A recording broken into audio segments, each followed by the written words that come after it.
dois temas, esses dois temas que a nossa vida está vinculada: salvação e reino de Deus.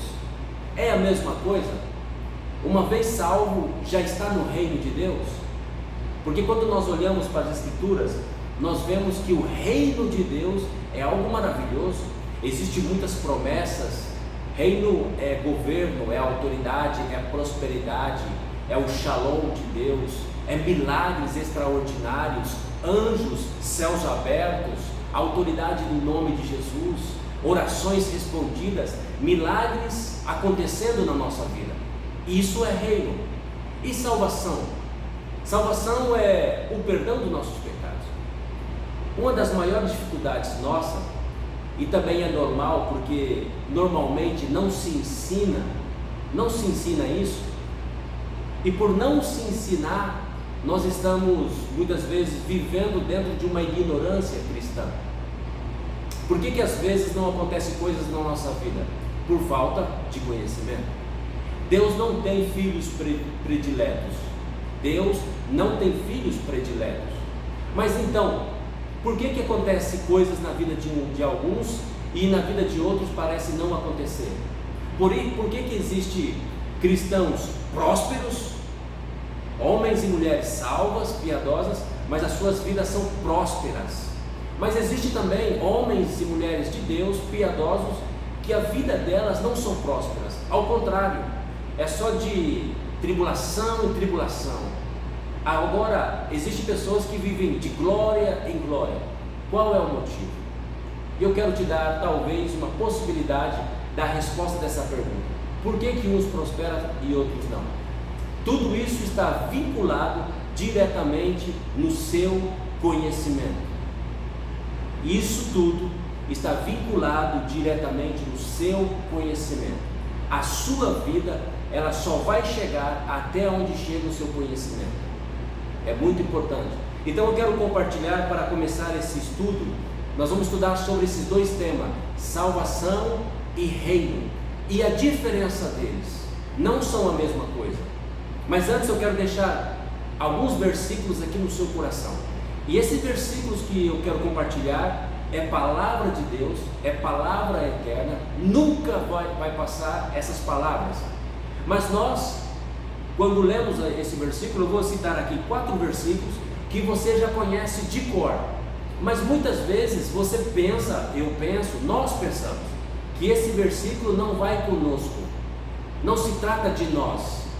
Isso é um grande erro, é uma grande equivocação, é muito perigoso.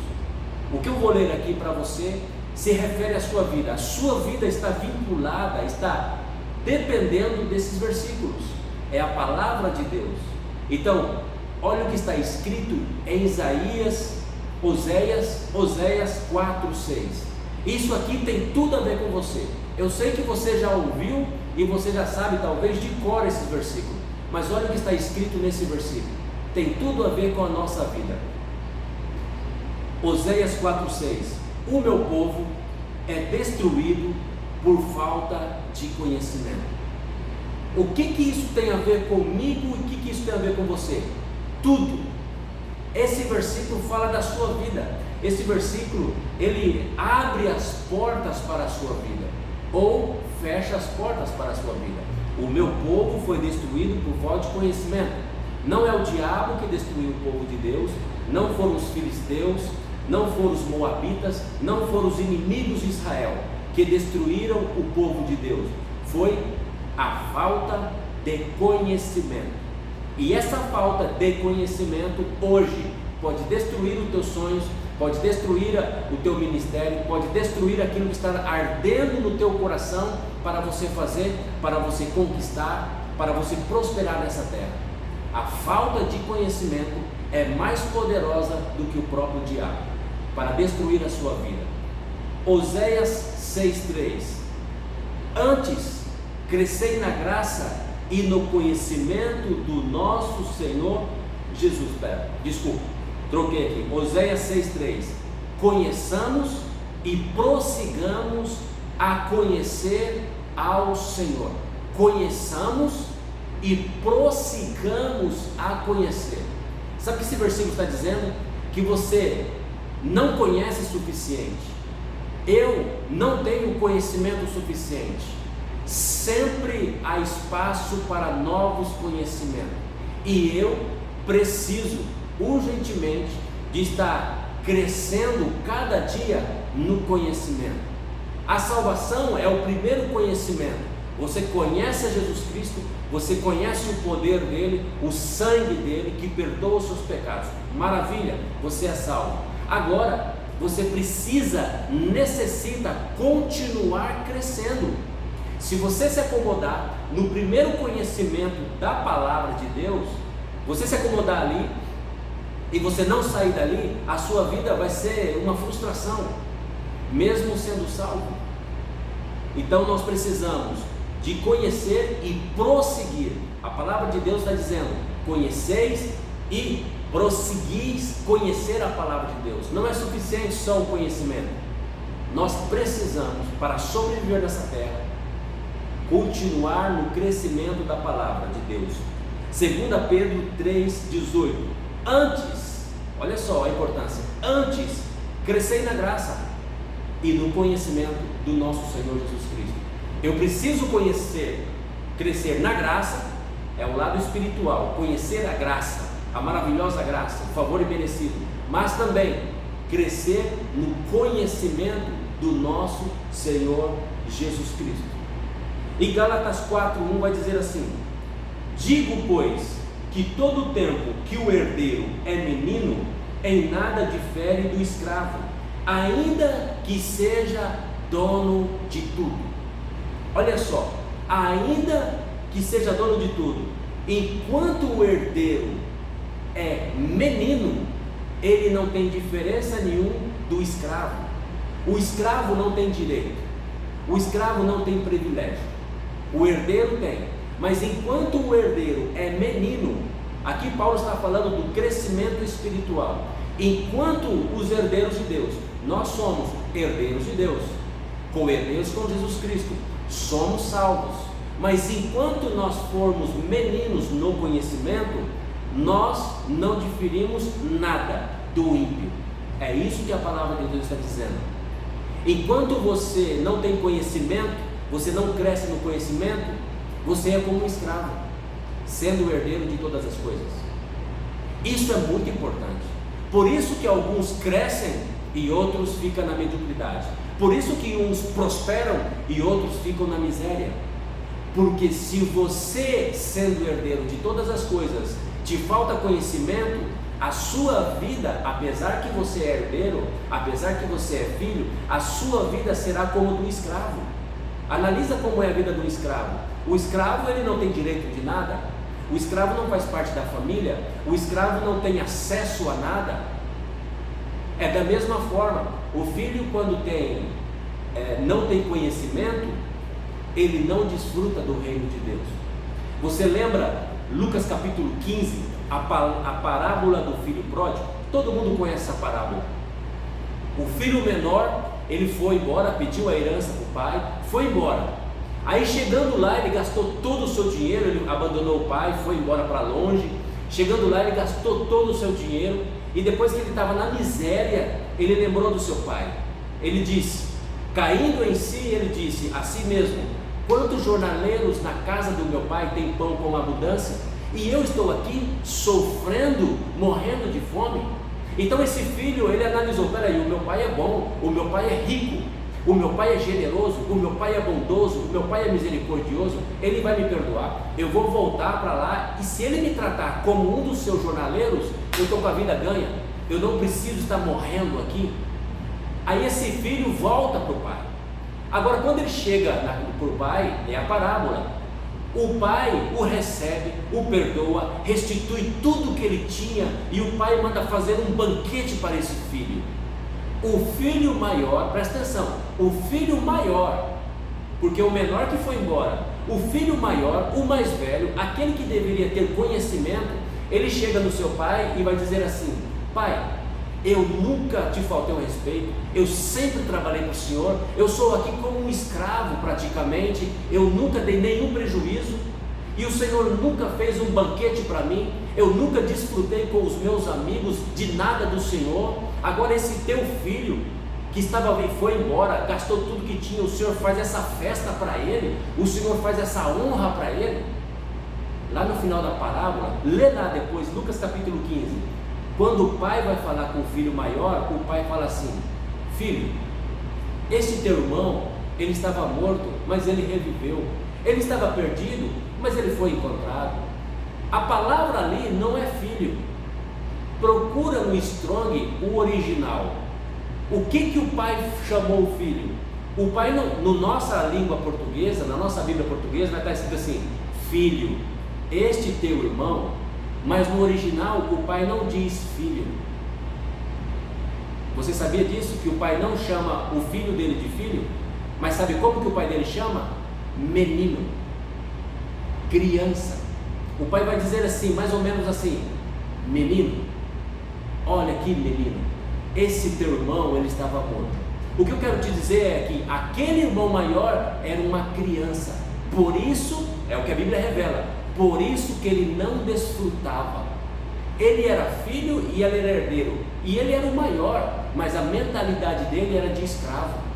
Por falta de conhecimento, por falta de conhecer o pai, ele não desfrutava. Por isso que o pai, Jesus vai revelar isso, o pai chama ele de menino. É só você olhar nessa parábola, está escrito filho, filho, filho, filho, mas lá na última pronunciação do pai, com o filho maior, o pai não chama ele de filho, chama ele de menino, porque o pai reconheceu ali que ele era uma criança. Então, quando você for criança no conhecimento, você não vai desfrutar do reino de Deus. Amém? Então eu quero te dizer a diferença entre salvação e reino. Salvação é uma vez por todas e ela é de graça. E muitas vezes nós pensamos que eu sou salvo, tudo vai acontecer automaticamente. Eu sou salvo, as portas do céu vão se abrir, o favor de Deus vai me encobrir, as respostas às minhas orações Deus vai me dar, Deus vai me prosperar. Não, amado, nós não podemos confundir salvação com reino. O reino é poder, o reino é autoridade, o reino é domínio, o reino são portas abertas, o reino é milagres, milagres extraordinários. Isso é um reino. E a salvação? A salvação, quando você entrega a sua vida a Jesus Cristo, você é salvo, mas não significa que você está no reino. Muitos salvos, muitos evangélicos, cristãos, piedosos, aceitaram a Jesus Cristo, mas não entraram no reino. Mas é possível, pastor, alguém aceitar Jesus Cristo e não entrar no reino? É possível. Por isso que você vai ver, alguns prosperam, outros não prosperam. Alguns, para obter um milagre, olha só, para obter um milagre, ele tem que fazer algo sobrenatural, algo extraordinário, jejuar, orar, fazer campanha de oração, reunir pessoas, sabe? E muitas vezes nós só fazemos isso no momento crítico da nossa vida. No momento crítico da nossa vida, uma enfermidade, um acidente na casa, ou algum problema financeiro, quando nos atinge de frente, o que nós fazemos? Reagimos rapidamente, procuramos orações, procuramos pessoas que se unem à oração conosco, começamos a jejuar, buscando um milagre, e Deus faz um milagre. Mas por quê? Porque você ali fez algo extraordinário. Então, quando você faz algo extraordinário, você entra no reino. E se você não fizer esse algo extraordinário, você não entra. Então nós precisamos entender uma coisa: salvação é uma coisa, é para a vida eterna. Salvação significa remissão de pecados, salvação significa perdão de todos os meus pecados e a vida eterna, só isso. E reino significa governo, autoridade, poder e sujeição. São duas coisas diferentes. A salvação é para o futuro, é após morte. A salvação, ela só serve para após morte, e ela é a porta para o reino. Jesus é a porta, mas você não pode ficar na porta. Jesus é o caminho, mas você não pode ficar parado no caminho. O caminho leva a um lugar, a porta te dá acesso a um lugar. Que lugar que é essa? O reino. Então nós precisamos entender, precisamos crescer na palavra, crescer no conhecimento para poder desfrutar do reino. Eu vou te mostrar aqui na Bíblia agora que a salvação é de graça, é um dom de Deus, você não precisa fazer nada. Mas o reino é por obras. O reino você tem que pagar um preço. O reino não é de graça.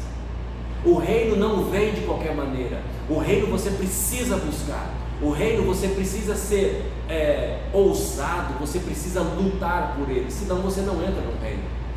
Ao contrário da salvação, a salvação ela é por graça, o reino é por esforço.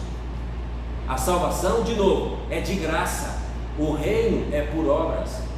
Por isso muitas pessoas se acomodaram a vir à igreja, cultuar a Deus, achando que isso é reino. Isso não é reino e nem traz o reino. Eu vou te mostrar aqui na Bíblia como adquirir o reino, como eu faço para entrar no reino de Deus. Abre a sua Bíblia, Mateus capítulo 13, o versículo 45, o 46 e o 47. Aqui fala de reino. Olha só, como eu adquiro o reino. Depois vou te falar como que você adquire a salvação. Você já sabe, eu aceito Jesus como o Senhor da minha vida. Você é salvo, o seu nome está escrito no livro da vida. Ponto. Agora, como que vai ser a sua vida aqui na terra, até que o dia da morte chegar na sua vida? Isso você vai precisar do reino. E o reino é por esforço, é por obra, já não é de graça. Mateus capítulo 13, versículo 44 vai dizer assim: o reino dos céus, olha só, o reino dos céus é semelhante a um tesouro escondido. O reino é semelhante a um tesouro escondido no campo. Certo homem, tendo o encontrado, escondeu novamente. Então, transbordando de alegria, vai, vende tudo o que tem e compra aquele terreno. Olha o que está dizendo aqui, ó. O reino dos céus é semelhante a um tesouro escondido, e um homem encontrou esse tesouro. Agora, vamos entrar dentro desse texto para nós podermos entender ele. O reino está escondido. Desde que Adão perdeu o reino está escondido. O reino não foi passado para Satanás, como ele fala para Jesus lá na tentação do deserto. Não foi passado para ele. O reino de Deus foi escondido desde que Adão pecou. Aqui Jesus está dizendo assim, ó, o reino de Deus é igual ao tesouro escondido. E um homem foi e encontrou esse tesouro. Agora, peraí, o tesouro ele está enterrado num campo. Esse homem, para encontrar esse tesouro, provavelmente, se você olhar o texto e entender o contexto da cultura, provavelmente esse homem estava trabalhando, cavando um poço, porque o tesouro está escondido, está enterrado. E para ele achar algo que está enterrado, ele tem que estar escavando. Então esse homem está trabalhando, ele está procurando água e ele encontrou o tesouro. Agora presta atenção, olha o que ele vai fazer com esse tesouro. Ele vai e enterra novamente, volta, vende tudo o que tem. Olha só, ele vai, vende tudo o que tem e compra aquele terreno para adquirir o reino. Sabe o que esse texto está dizendo? Que o reino de Deus ele está escondido e ele tem um valor. Sabe o que esse texto está dizendo? Que este homem, quando ele encontrou esse tesouro, ele percebeu o valor desse tesouro. Este homem, ele percebeu que ele encontrou um tesouro verdadeiro. Este homem, ele fez uma troca, tudo que ele tinha por esse tesouro. Ele fez a maior inversão da vida dele. Esse texto nos está revelando que o reino de Deus tem um preço. Ele vendeu tudo que tinha para comprar aquele terreno, para poder adquirir aquele tesouro. Porque se ele leva esse tesouro para ele está roubando, como Satanás quis fazer. Então ele foi legalmente, ele trocou o velho por algo novo. Ele trocou o que ele tinha por aquele tesouro que ele encontrou. O reino de Deus, ele precisa ser buscado. Olha só, a salvação não. A salvação ela vem, é um dom de Deus, mas o reino ele tem que ser buscado. Esse homem ele buscou e ele pagou um preço. Ele pagou um preço. Versículo 45.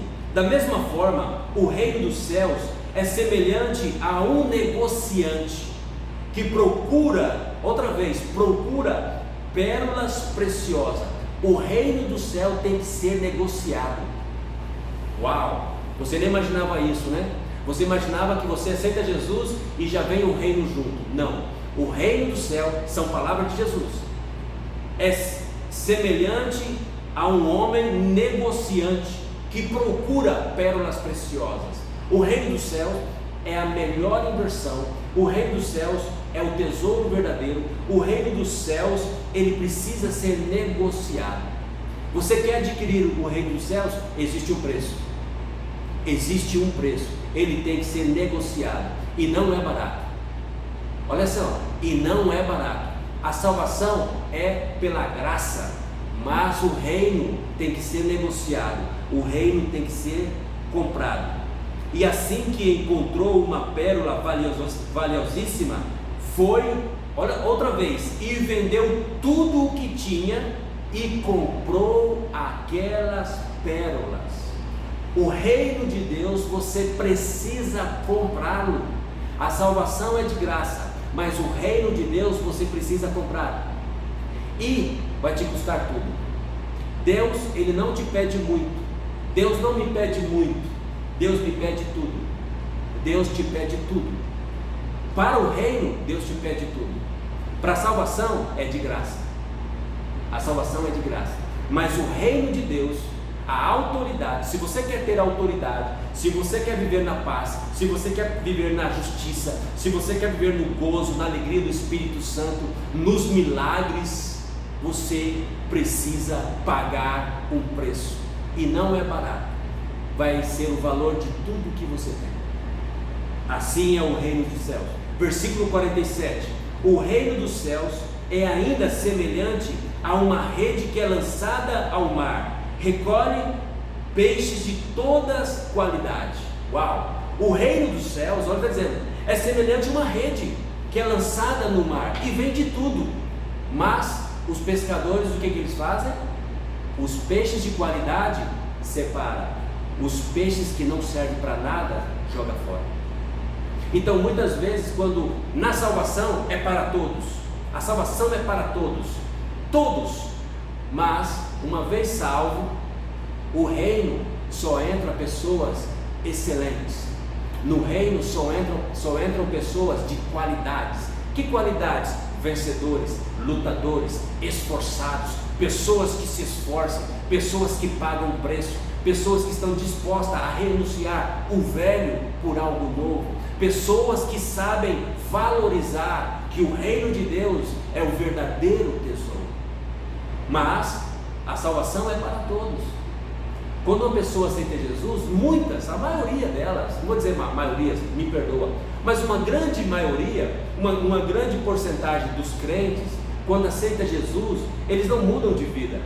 Eles aceitam Jesus, abandonam o pecado, mas eles não mudam de vida. A mentalidade continua a mesma, o coração às vezes não perdoa, o coração às vezes não honra o pai, está brigado com alguém, não perdoa, não libera perdão, mas ele aceitou Jesus, não é dizimista, não é ofertante, não é fiel com a palavra, não é fiel com a igreja, não é fiel com os irmãos, não ajuda ninguém, só se preocupa com ele, só olha para dentro dele.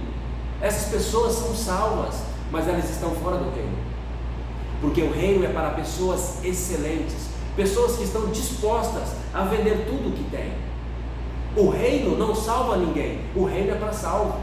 O que salva é o perdão, o que salva é o sangue de Jesus, mas isso tudo é para a eternidade, é para a pós-morte. Mas o reino de Deus, Jesus fez várias afirmações: o reino está próximo, o reino chegou, o reino está dentro de vocês, o reino está entre vocês. O reino é para esse tempo. Perguntaram a Jesus os fariseus: quando virá o reino de Deus? E Jesus disse: o reino não vai vir com aparência, o reino está entre vós. Então o reino de Deus é o reino literal, é Cristo vivendo dentro de mim, governando através de mim nessa terra. Vai haver um dia que Jesus vai governar literalmente 1000 anos nessa terra. É o milênio. Quando chegar esse milênio, o reino vai ser literal, não vai ser só espiritual. De momento, tudo é espiritual, tudo nós vencemos no espírito, mas vencemos no espírito e se manifesta no físico. É assim. A minha autoridade, ela é espiritual, mas eu curo o corpo de um enfermo, uma resposta, uma porta, uma prosperidade, bênçãos do Senhor, tudo isso se manifesta no mundo físico. É espiritual, mas se manifesta no mundo físico. Vai chegar um dia que vai ser literalmente tudo no físico. Quando chegar o milênio, Jesus vai reinar na terra e nós reinaremos com Ele. Aí será o milênio, vai ser literal. Mas até então, tudo é espiritual. Então existem pessoas que foram salvas, são salvas, o seu nome está escrito no livro da vida, mas elas não são excelentes, não são pessoas de qualidades, não são vencedoras, não estão dispostas a pagar o preço do reino. Então elas, apesar que é herdeira, apesar que é filha, vive como um escravo. Você lembra que nós lemos lá em Gálatas 4? Apesar que o herdeiro é dono de tudo, não se difere nada do escravo, porque é uma criança. Não chegou o tempo ainda do conhecimento da plenitude de Deus. Então o reino de Deus, querido, o que nós acabamos de ler aqui, você precisa pagar um preço, você precisa procurar Ele.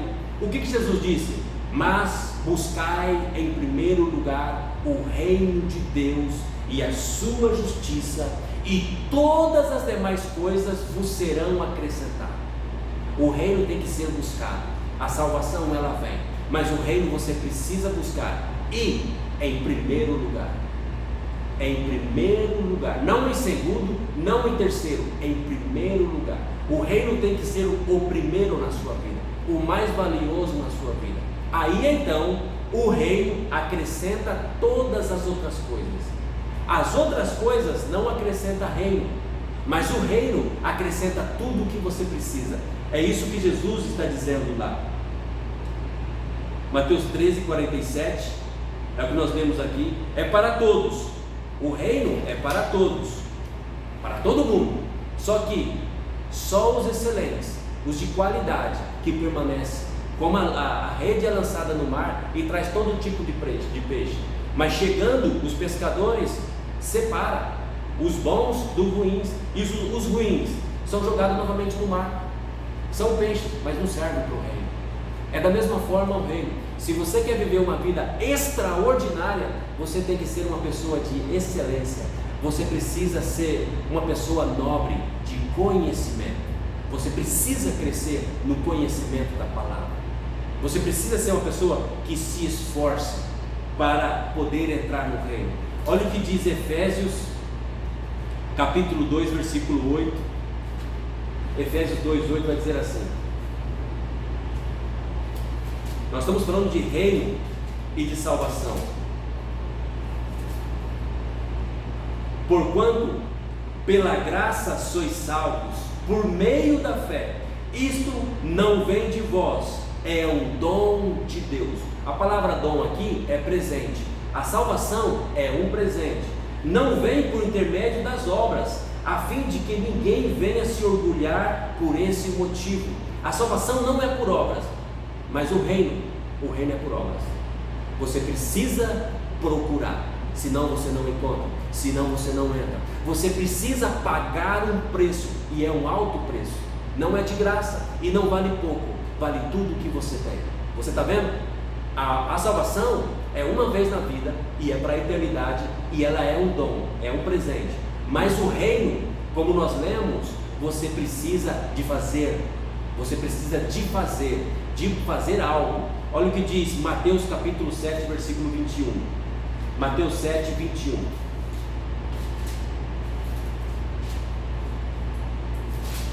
Olha, Mateus 7, 21, palavra de Jesus. Nem todos aqueles que dizem de mim, Senhor, Senhor, Jesus está falando de crentes aqui. O ímpio não fala Senhor, Senhor. O ímpio não procura o Senhor. O ímpio diz não a Deus. No seu coração ele é honesto. Mas olha o que Jesus está dizendo: nem todo aquele que dizem Senhor, Senhor. E quem diz Senhor, Senhor? Paulo vai dizer: ninguém diz Senhor Jesus Cristo se não for pelo Espírito de Deus. Então Jesus está falando de crentes aqui. Nem todos aqueles que dizem Senhor, Senhor entrará no reino do céu. A salvação vem se você confessa que Jesus Cristo é o Filho de Deus e que Deus o ressuscitou dos mortos. Você é salvo. Romanos vai dizer isso, Romanos capítulo 10. Com a boca se confessa para a salvação, com o coração se crê e com a boca se confessa para a salvação. Se você confessar que Jesus Cristo, confessar, é o Senhor e que Deus o ressuscitou dos mortos, Romanos 10 vai dizer: você é salvo. Agora, para entrar no reino dos céus, não basta você dizer que Jesus é o Filho de Deus. Não basta você dizer, olha, nem todos aqueles que falam Senhor, Senhor, entrará no reino dos céus, mas somente o que faz a vontade do meu Pai. A salvação não é por obra, você não faz nada para você ser salvo. Mas o reino, para você entrar no reino, você precisa fazer o que? A vontade de Deus. A salvação é um dom gratuito. Você é salvo quando você crê. Mas o reino, você precisa fazer algo. Você precisa fazer a vontade de Deus. Você precisa ser uma pessoa excelente, senão você não entra no reino dos céus. Olha o que vai dizer Mateus 11, 12. Desde os dias de João Batista até agora, olha o que Jesus está dizendo.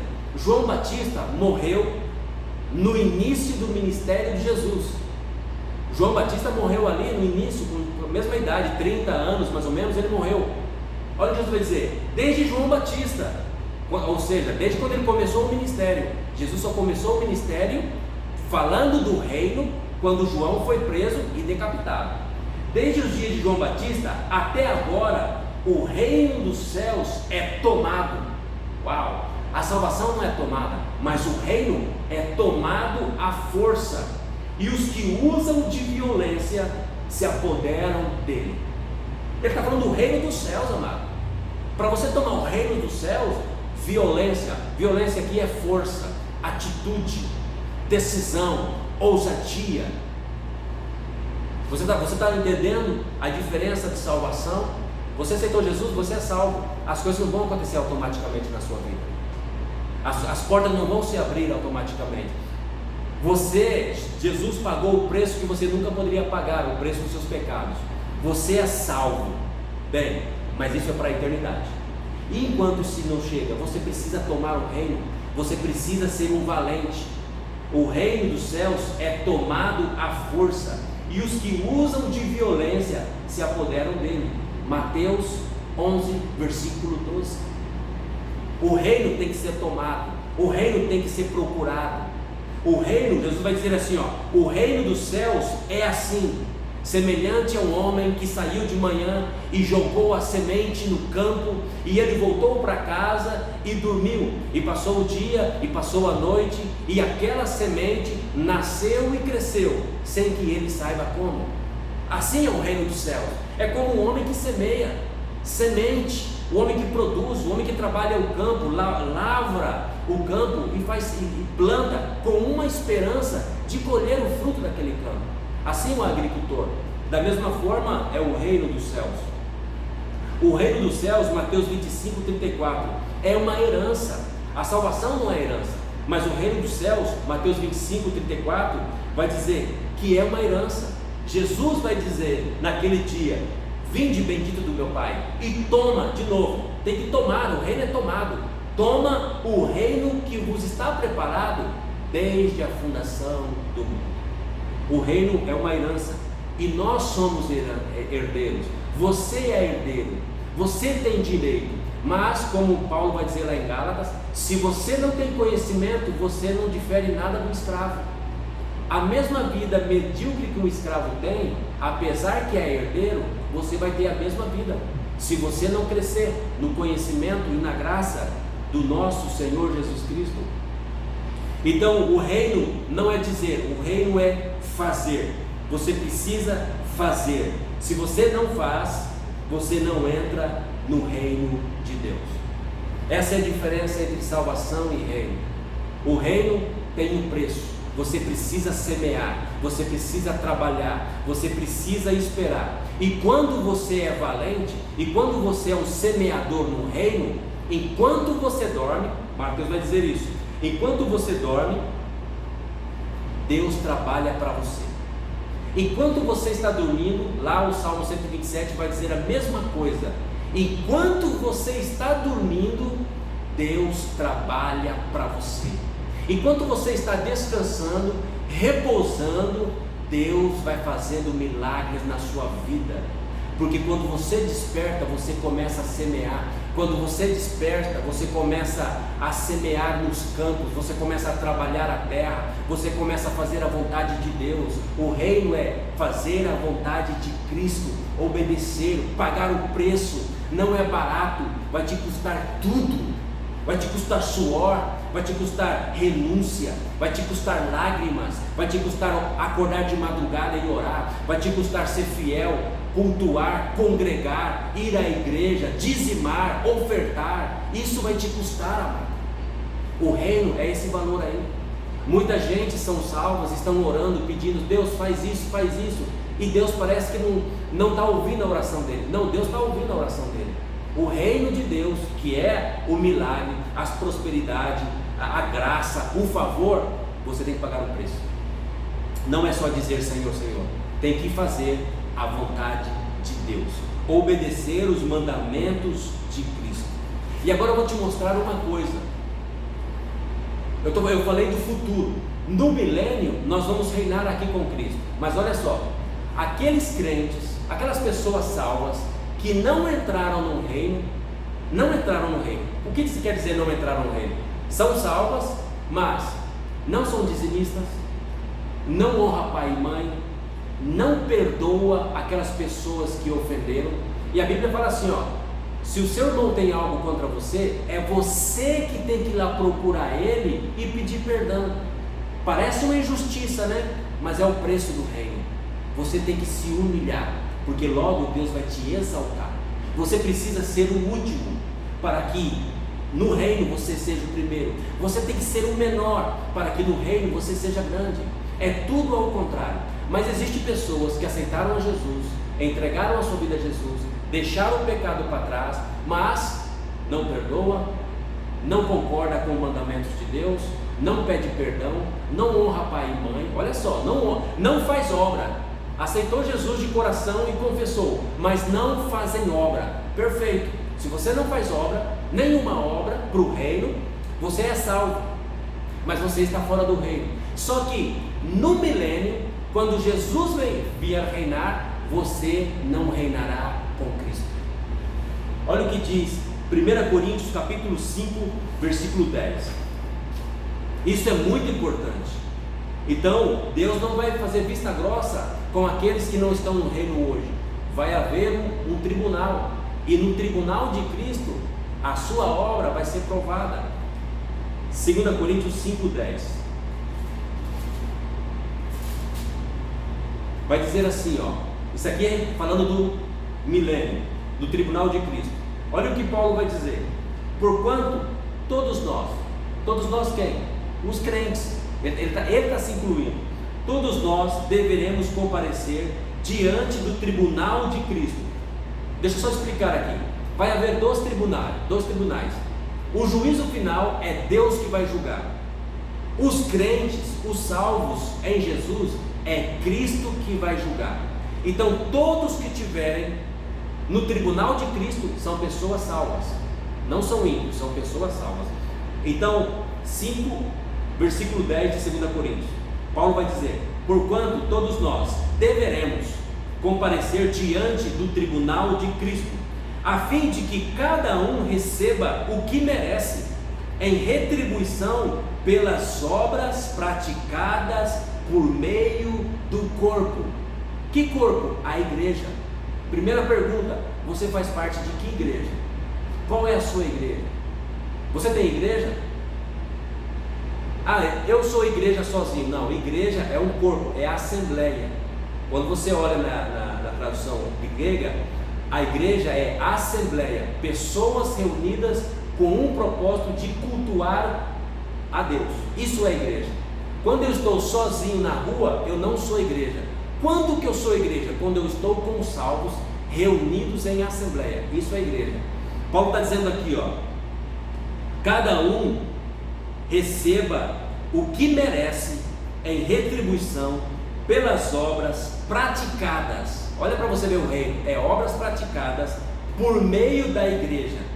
Olha o que ele vai dizer aqui, ó, seja o bem ou seja o mal. Uau! Existem pessoas, seja o bem ou seja para o mal. Existem pessoas que lá no tribunal de Cristo vão receber mal, vão receber coisas boas e outros coisas más. Quem vai receber coisas boas? Os que praticaram por meio do corpo, praticaram obras, boas obras, teve seu ministério, praticou seu ministério, ajudou o pobre, ajudou o órfão, ajudou os pobres, ajudou os menosprezados, as viúvas, foi fiel no dízimo, foi fiel nas ofertas, trabalhou, ofertou, se doou, semeou no campo. Isso são boas obras através do corpo. Então, alguns vão receber coisas boas e outros coisas más. Aí a palavra má aqui é disciplina. Não que vai ser castigado com alguma enfermidade ou alguma maldade, não. Mas Paulo está dizendo aqui, ó, vão ser disciplinados. Agora presta atenção, isso aqui é o tribunal de Cristo. Após o tribunal de Cristo, nós vamos entrar no milênio. É aqui, ó, depois do tribunal de Cristo, milênio. Então tem pessoas salvas que vão ser disciplinadas no milênio. E por que elas vão ser disciplinadas? Porque elas não praticaram nenhuma obra. Foram salvas, mas não praticaram nenhuma obra. Então no milênio elas vão ser disciplinadas. Aí você vai lá para 1 Coríntios capítulo 3, 13. 1 Coríntios 3, 13. É muito sério, amado. O reino é muito sério. 1 Coríntios 3, 13. Olha o que vai dizer, Paulo vai dizer: sua obra será manifestada, porquanto o dia a trará a luz, pois será revelada pelo fogo. Aqui também Paulo está falando do tribunal de Cristo. Sua obra será manifestada, porquanto o dia a trará a luz, pois será revelada pelo fogo, que provará a qualidade da obra de cada um. Se a obra de alguém contribui, permanecer, esta receberá sua recompensa. Se a obra de alguém se queimar, esta sofrerá prejuízo. Uau! Paulo está falando do tribunal de Cristo, Paulo está falando dos santos, dos salvos. O fogo vai provar. Os que para bem será retribuído para bem, e os que para mal, os que não fizeram nada, sofrerá prejuízo. Ainda assim será salvo, como alguém que escapa por entre as chamas do fogo. Mesmo que é salvo, vai escapar, mas sofrerá prejuízo.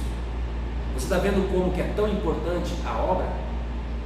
A salvação não é por obra, mas a salvação é para obras. O reino de Deus é o acesso da porta. Você aceitou Jesus, você chegou na porta. A porta te dá acesso ao reino. O reino é milagre, é poder, é o governo de Deus, é impartir justiça, é impartir paz, é alegria e comunhão no Espírito Santo, é semear no campo, é ajudar o órfão, é ajudar a viúva, é pedir perdão para aqueles que te ofenderam, é praticar boas obras através do corpo de Cristo, que é a igreja. Isto é reino. Você ora e você é uma pessoa poderosa, você expulsa demônios, você ora pelos enfermos e eles são curados. Deus O Senhor mesmo repartiu ministérios e dons aos homens. Você está usando o seu dom? Você está praticando o seu dom? Você está pagando o preço? Porque o reino não é barato. O reino custa tudo que você tem. É um alto preço. Não é só dizer Senhor, Senhor, não entra no reino, mas aquele que faz obras, faz a vontade do meu Pai. Essa é a diferença entre salvação e reino. Salvação é salvação, perdão de pecados. Reino é obra, é praticar a obra. As 7 cartas, Apocalipse 3, as 7 cartas que Jesus manda para 7 igrejas, em todas elas, Jesus vai dizer assim: conheço as tuas obras. As 7 cartas. A carta é dirigida ao pastor, mas a carta é para a igreja. Igrejas, está no plural. E em todas elas Jesus vai dizer isso: eu conheço as tuas obras. E no final Jesus vai dizer assim: aquele que vencer sentará comigo no trono. Aquele que vencer sentará comigo no trono. Vencer o quê? E os que não vencerem são os ímpios? Não, está falando da igreja, salvos. Existem muitos salvos que não vão vencer. Não vão vencer a carne, não vão vencer, não vão estar dispostos a renunciar, não vão conseguir renunciar. O evangelho não vai entrar no coração deles, não vão fazer obras, não vão curar ninguém, não vão usar os talentos, senão que vão enterrar os talentos que Deus deu. Deus te deu talentos, você não pode enterrar esse talento, apesar que é seu, mas você não pode enterrar, porque um dia o rei vai te chamar a conta e vai dizer: o que você fez com o talento que eu te dei? Eu enterrei. Vai ter juízo. Amém? Então essa é a diferença: salvação e reino. Reino é o preço que você tem que pagar. Você precisa pagar um preço. Salvação é de graça. Deus te abençoe.